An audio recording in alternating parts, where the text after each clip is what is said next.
What's up guys, part 2 of the fight camp periodization video is up now. We touch on body recomposition phase leading into fight week. For us to peak at the right time, meaning under the bright lights, we need to ensure that the rehydration process goes well. For that to go well, we need to make sure that the acute weight cutting process goes well. For that to go well, we need to ensure that fight week or peak week process goes well, and for that to occur we need to ensure that we've reduced our body fat leading into that phase, as well as filled all of the stores that we're going to be manipulating during fight week. So stay tuned so you can see what those manipulations are, what my recommendations are. Let's go.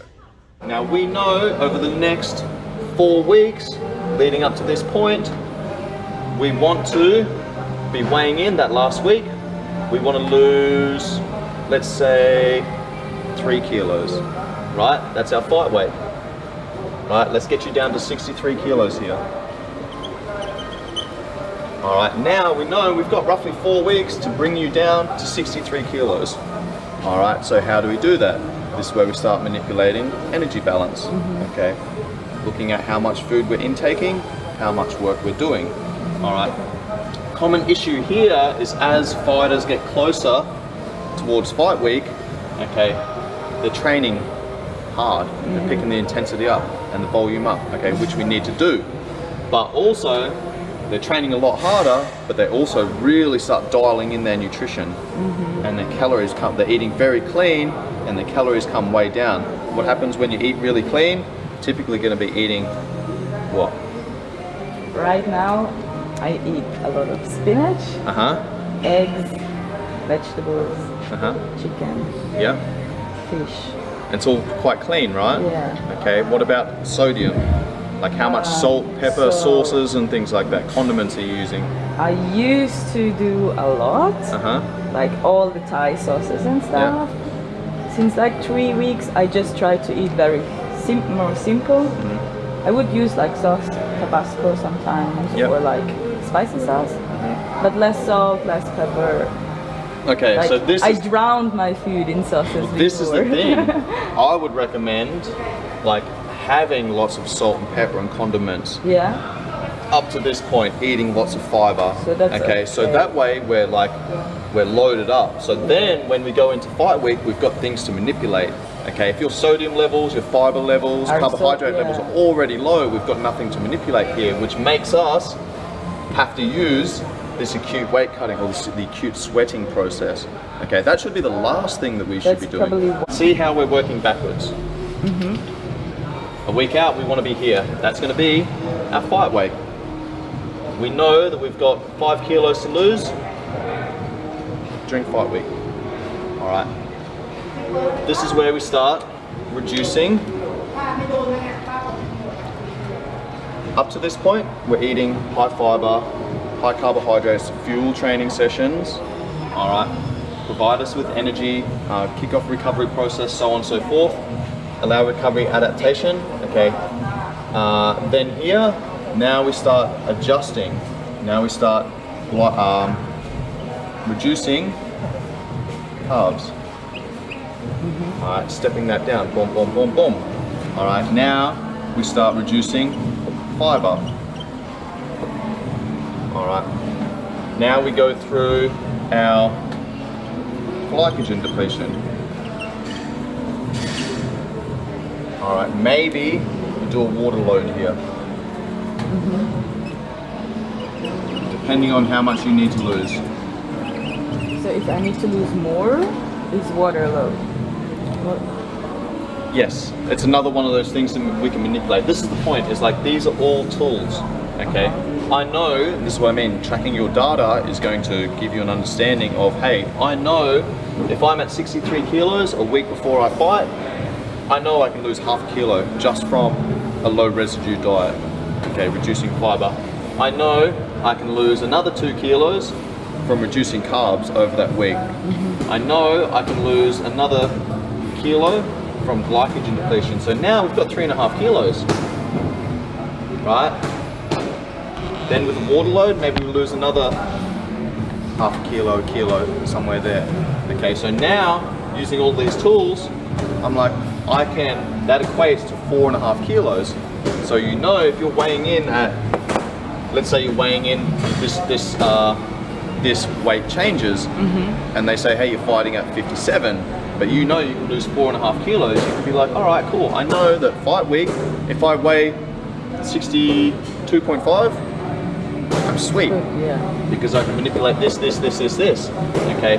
Now, if you get to this point and now you're 62 kilos and you've only got 4 kilos to lose in that last week, right? Then maybe we only do this. We don't need to do the water load and manipulate sodium imbalance. Make sense? The less we have to do here, or the less we have to do here through the acute sweating process, the better. The less we have to manipulate here, the better. Because all this manipulation adds stress to the body. All right, make sense? All right, cool.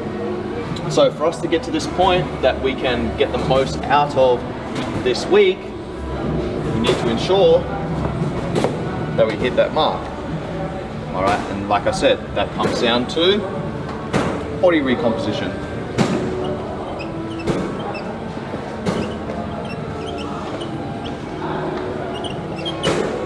All right, what is body recomposition? This is where we start tapping into fat stores. This is where we go through fat loss.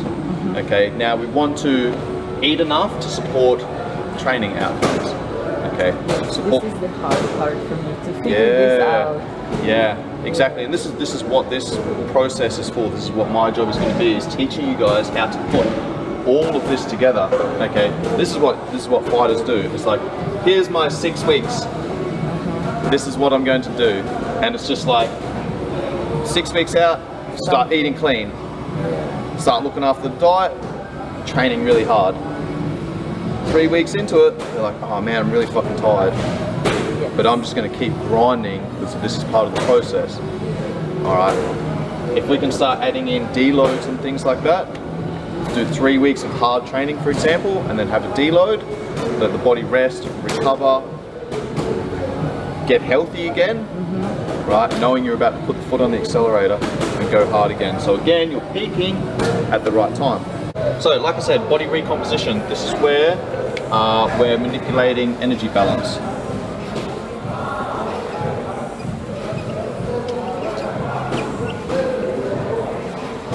All right, energy in, energy out. So energy in is going to slowly come down. Energy out is going to slowly, progressively come up. Now, if I said to you right now, how many calories are you eating? What would you say? I wouldn't know. Still. If I said to you right now, okay, that's our energy in. If I said to you right now, how many hours a week are you training?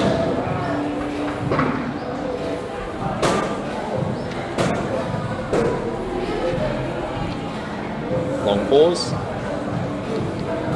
Probably 15. 15? Okay, this is 20, the point that I'm making.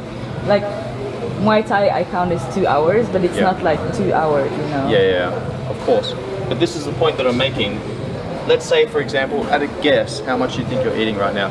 Actually, let me guess. Yes. You're not hungry at the moment. Your appetite's kind of gone because you're training so much. I'm trying to already lose weight right now. So like in the day, because I train so much, in the day I'm never hungry. But at night time I'm really hungry. Yeah. Do you know why that is? Because I don't eat enough in the day. That's right. Yeah, but I don't feel hungry, like, you know. That's right. You're not hungry through the day because you're in a stressed state. Yeah. Okay. When you're in a stressed state, the body starts pushing energy resources away from the digestive system. It's like, hey man, I need to fucking rest, recover. I'm still in fight or flight mode. Yeah. Right. So I can't have anything in the digestive system. Okay.